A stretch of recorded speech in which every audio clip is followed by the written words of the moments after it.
Good morning to you, and it's a pleasure to be here. Thank you for the invitation from the organizers and the earlier presentations. Lovely to hear your narrative and story. I think I've been invited today to really reflect on governance in an international setting. The Salvation Army serves in over 128 countries. And in our history, we have been very conscious about what governance means and how it enhances our passion and mission. The Salvation Army commenced operations in the East End of London as a result of compassionate action on the part of William and Catherine Booth. They felt a genuine love for individuals and families living in their own communities who were suffering from the effects of poverty, substance addiction and abuse, and a lack of education. Their compassion prompted a pragmatic response to move into communities to facilitate social change. I think one of the other reasons I've been invited this morning is that we have, in a sense, a dual nature. Many people will think of the Salvation Army as an NGO or an international NGO, but we are also part of the Universal Church. And at times, the metaphor is used that the Salvation Army is like a bird. We have an evangelical branch and we have a social branch. I'm not sure I'm comfortable 100% with that metaphor. It feels at times perhaps the wings are pulling us apart. But we specifically speak about a holistic mission. And how do we bring fullness of life, not only for individuals and families, but communities? And so some of our governance challenge, as you will see, is moving between an ecclesiastical church governance model and an NGO international model.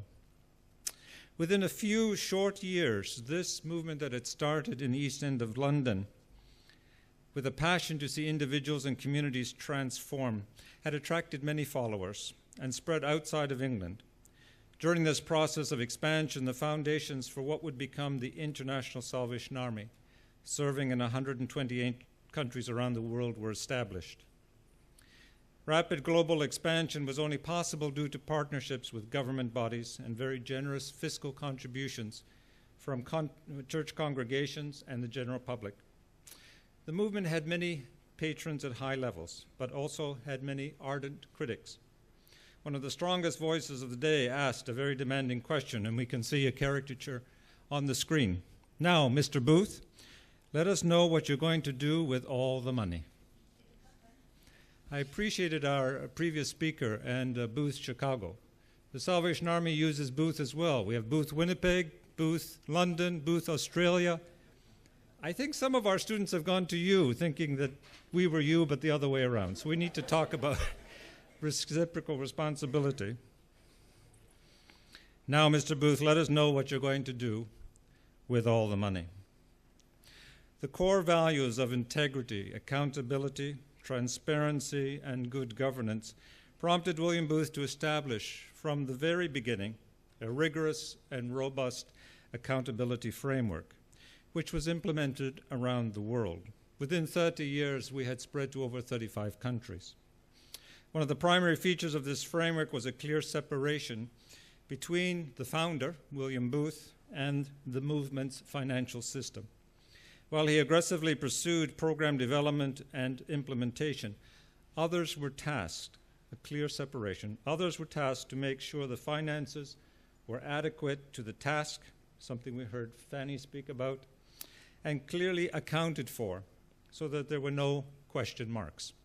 We often say we're not as concerned about compliance, we're concerned past best practice to are there any question marks, any suggestion of doubt which may affect reputation. In 2014, the present International General, Andre Cox, called together for a celebration of our 150 years. While this was a great time of celebration and acknowledging the many blessings that God has given us, it was also an important time to ask questions. Is the Salvation Army still relevant in the 21st century? Yes, we had a great beginning. Are we still impacting on communities today? Does anybody care? If we closed our doors, would anybody notice? So relevancy is important. What is the impact, and is it possible to measure program and relational outcomes? I think Professor said to us, it's easy in a corporate setting, there's a bottom line. in an organization that has missional outcomes, where we're looking for transformative relationship outcomes, those are very difficult to measure. And sometimes we have anecdotal narratives, but how do we make that more concrete? Are we fully in compliance with local contextual registrations and codes of practice? And are we fully transparent and accountable in all aspects of our ministry and service?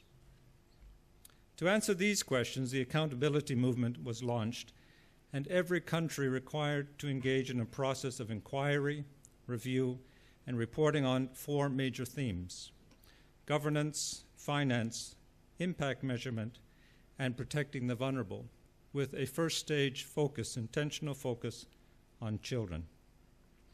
With regard to governance, you can imagine the complexity of establishing a model which would adequately serve in each of the 128 countries. In Hong Kong alone, we faced the challenge of creating a governance structure to serve 5 streams of work. And in 2013, we simply had a single council. This council attempted to manage strategic planning, compliance, due diligence, and operational turnover. This was neither efficient or effective, and we really started at that point. How do we improve efficiency and effectiveness? But we were also a long way from best practice. Since then, we have developed a 3-tiered model, which allows for separation of function, we heard a little bit about that earlier, and eventually comprehensive stakeholder representation and increased external transparency. The top tier, or Command Governance Council, is responsible for setting strategic goals, ensuring that there is universal corporate compliance, and holds the governing councils of various streams of ministry accountable to vision, mission, and values while achieving their goals. The second tier of the governing council specifically set strategic objectives and closely monitor the implementation path and allocation of resources, people, time, and money, via clearly articulated key performance indicators.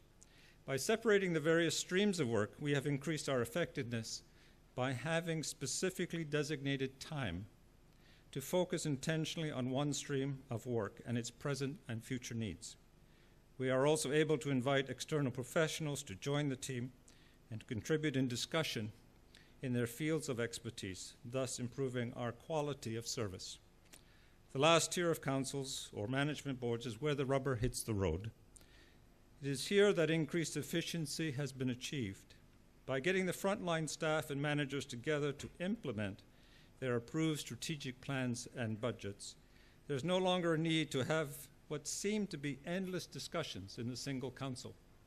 We would spend hours discussing something and never really reaching a decision. With decentralization, those day-to-day operational management issues are handled within their budget and pragmatically by the people it needs to serve. The added benefit is to have more and better communication with baseline staff, so there is improved appreciation and understanding of strategic directions and policy decisions. The Hong Kong and Macau Salvation Army faces the challenges of multiple registrations and their requirements. In Macau, we have the standard AGM and Board of Directors, Supervisory Council, while in mainland China, we are not only operating as an international NGO, but we have individual people-run non-enterprise units. So we can anticipate at some point in the future, our structure may be very different in the sense of how we manage different groups of operations. Mission, vision, values remain the same, but they may be expressed differently in those different contexts. Regardless of all of these complexities or challenges, there is an expectation from our head office that there will be principles involved in each and any of the models that are instituted. Firstly, there will be distributed authority, responsibility, and liability. That's a shift in our culture. Occasionally, it was always said that the OC, officer commanding, he's the one responsible. Now that becomes a shared responsibility across the board of directors or with the supervisors. A clear distinction between governance and management, an increased independence of governance structures, gender equity, Yes, the church often has more males than females on its boards, but in its congregations, there are more females than males. We need to address that imbalance. 80% of our congregation are usually female. 90% of our boards are males.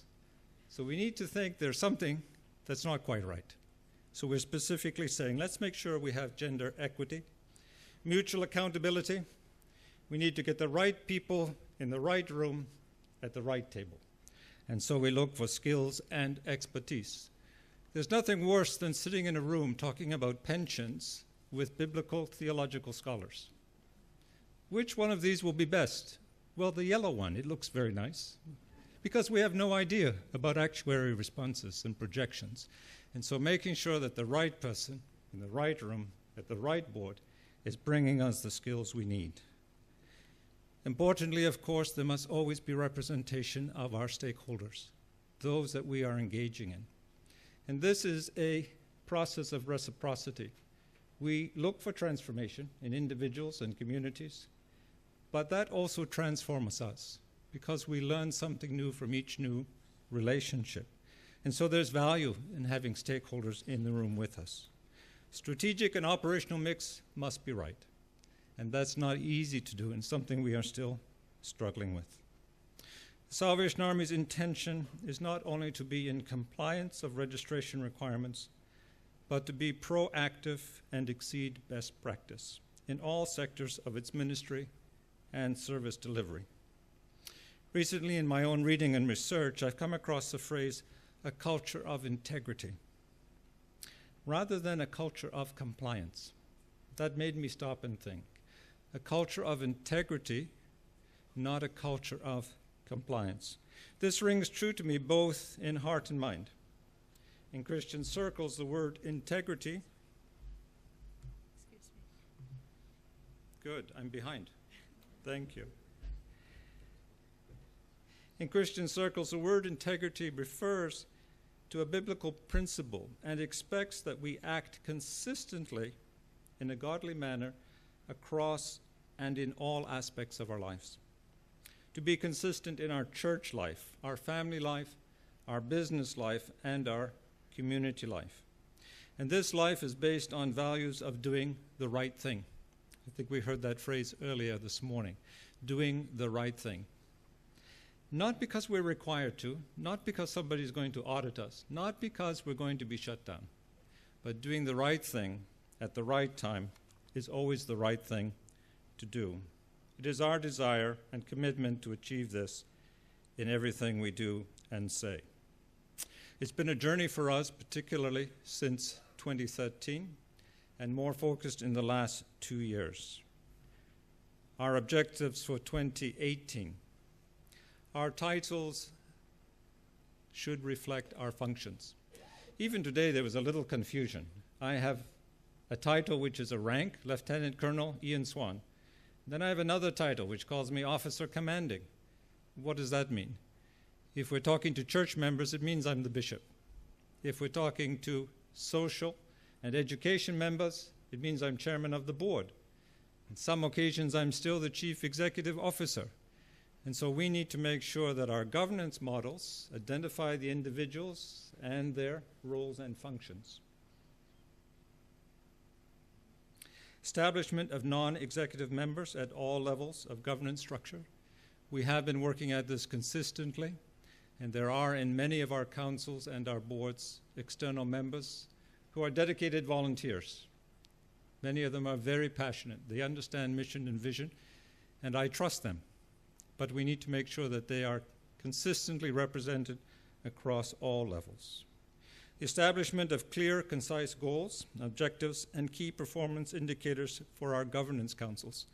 This is an area where we are just beginning to explore and understand the implications, and we look forward to partnership with government and other consultants to help us understand what does it mean to be on the board of directors, what is the expectation, and what is the expectation of the board's performance. You need to produce something so that the mission and vision can move forward. Are we there yet? Well, it's a question my children always ask when we're on vacation. And my answer is, no, not yet. But we have a commitment of getting there. It is our commitment to achieve this by 2018, and we look forward to working in partnership with government to ensure the communities that we serve can fully trust us because we are transparent in our administration and management, and that we demonstrate best practice without losing our passion and our desire to transform individuals and communities. Thank you.